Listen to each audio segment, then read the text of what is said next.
Hello everyone, welcome back to another video. Today I will show you how to backup iPhone photos in iCloud.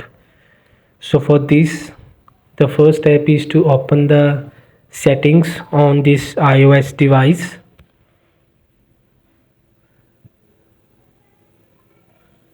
So just tap to the iPhone settings. So from here you will just tap to on the top of your username Apple ID.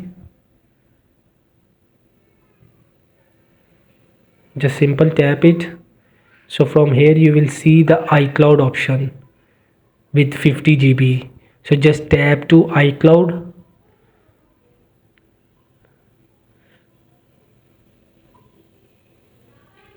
So from here you will see you must be turn it on iCloud backup. So turn it on this iCloud backup and must turn it on sync this phone of photos. So download and keep originals and turn it on shared album. So if this video helped you, please don't forget to like and subscribe and get notified for more videos.